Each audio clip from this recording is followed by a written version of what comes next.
DLSS 3.0 is doing motion interpolation. I've been talking about that all this time, man. I feel so smart.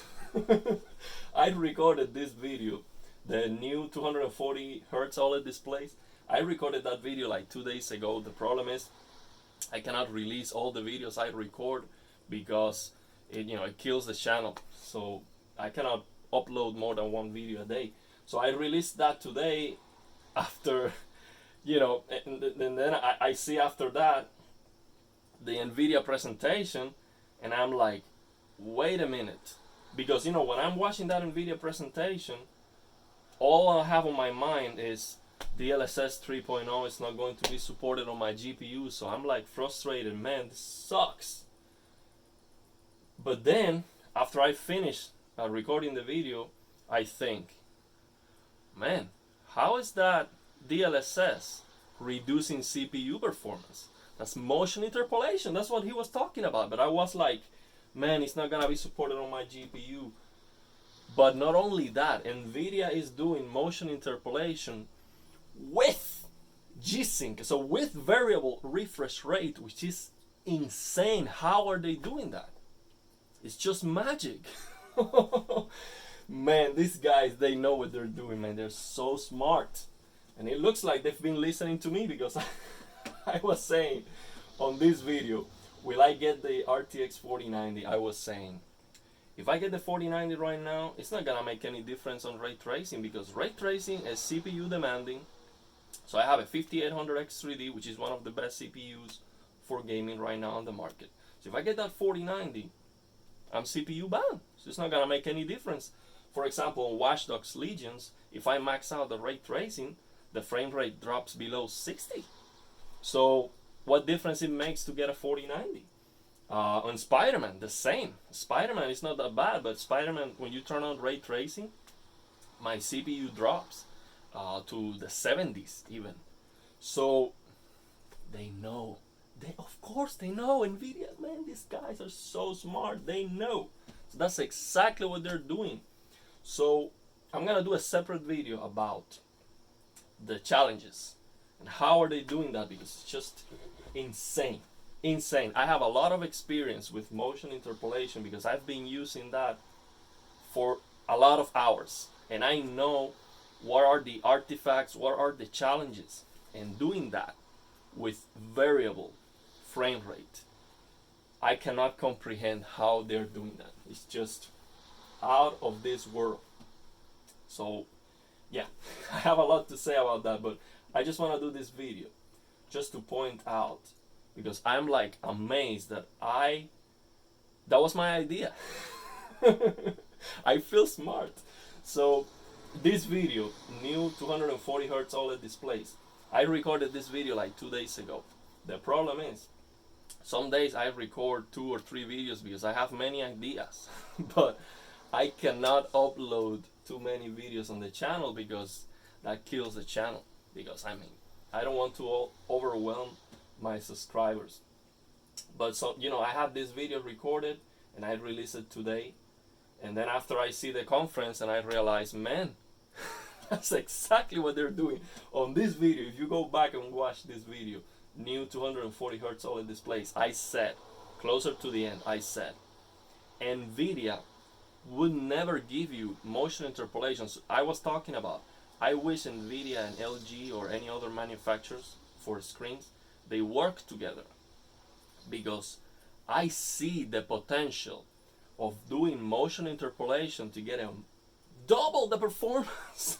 Double. It's not a little bit better performance. No, we're talking about 2x performance and more, and even more, because the problem is latency. But Nvidia, they are the masters of that. So they are doing not only the motion interpolation, they will be able to do it faster, but it was never on my mind that they were going to be able to do it faster with variable frame rates, which is just mind-blowing. So I was saying on that video, Nvidia's never gonna do that, because what they have as a marketing strategy is, you need a higher frame rate. You need 500 frames per second. Frames win games. So what they want is for you to buy more and to want more and more. It's just about business. It's just about making money. But here's the thing. If Nvidia does the motion interpolation, they're not going to put on the screen 60 frames and then you see 120. No, they are going to put on the screen 120 frames. So you are getting 120 frames. So here's the challenge. And I want to do a separate video about that, about the challenges of motion interpolation and everything I have on my mind about that, because I have a lot of experience with motion interpolation and I really cannot understand how they're gonna be able to do that in terms of latency, because motion interpolation, you get more motion clarity, but you don't get better input response. You get less actually. So Nvidia is talking about reflex and a faster pipeline and all of that. So if Nvidia is actually able to give you that higher frame rate along with a better input lag, so along with the input lag that correspond to that higher frame rate with variable frame rate at the same time, it's just mind-blowing, because that's the challenge of motion interpolation. That is just absurd. But at the same time, when you have motion interpolation, there are some challenges. Like, for example, if you are going to open a door, there's no information about what is behind the door. So you cannot use previous information because there is none.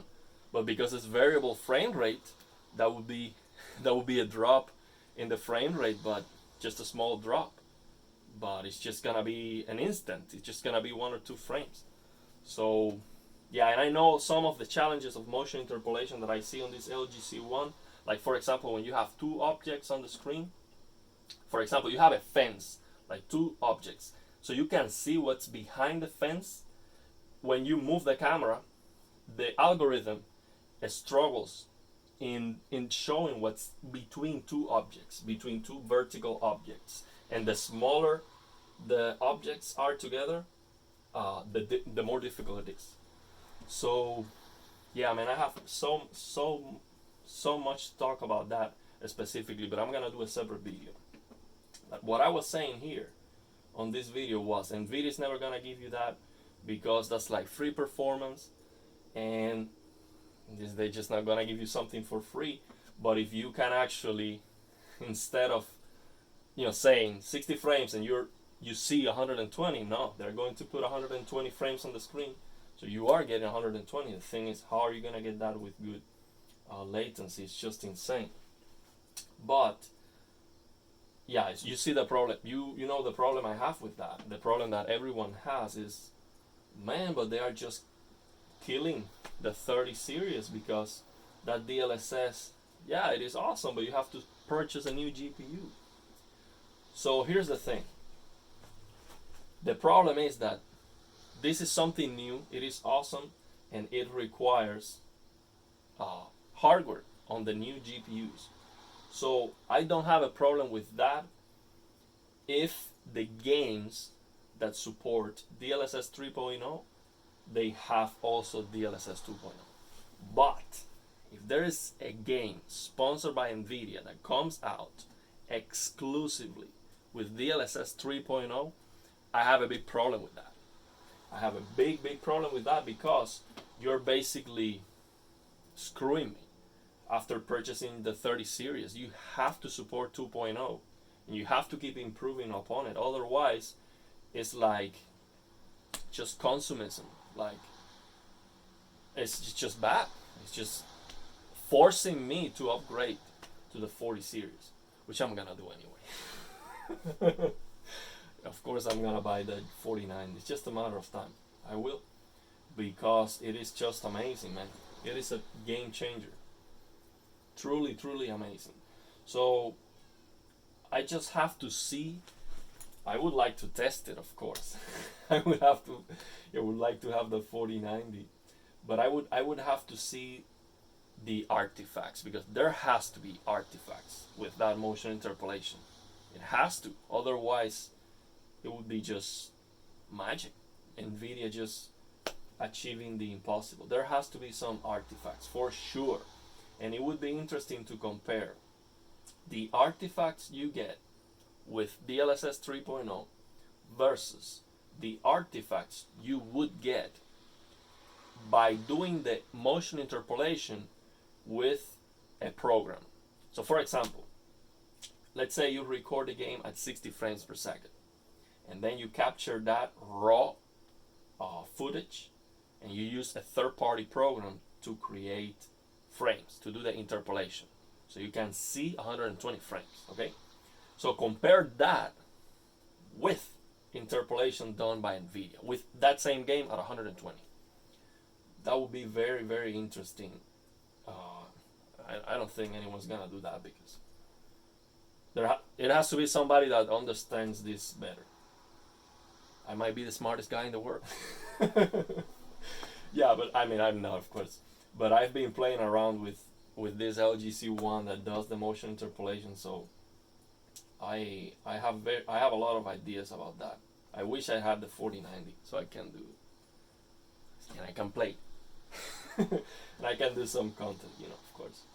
But I will get it eventually, unless Nvidia sends one to me. They're not gonna send anything. Or maybe one of my subscribers, maybe one of you is multimillionaire. You'll have LG OLED, so I guess you have the cash. Send me a 4090. I'll do a review. So yeah, man, I'm like blown away by that, because watching the video, I didn't notice that. I was just, everything on my mind was the 30 series is not going to support DLSS, and I missed that. It's so amazing, because you have to understand, DLSS 3.0 is not only an upgrade for your graphics card, it is an upgrade for your CPU at the same time. You understand that? By creating frames, by doing motion interpolation, your CPU have to work less, a lot less actually. So you can imagine Nvidia doing that motion interpolation with DLSS 3.0, okay? So the actual frames that are being rendered by the CPU, render not, prepare by the CPU, are this amount, let's say 60, okay? So the interpolation from Nvidia is doing like a lot more. And then on top of that, the TV can do interpolation. And then on top of that, the TV can do black frame insertion. And I am sure that if Nvidia works with these OLED manufacturers and they do Motion Pro, OLED Motion Pro, or black frame insertion with G-Sync, and call that a G-Sync Ultimate OLED Edition something, something, so they can do black frame insertion with G-Sync, with variable refresh rate, and also help with some motion interpolation algorithm from the TV.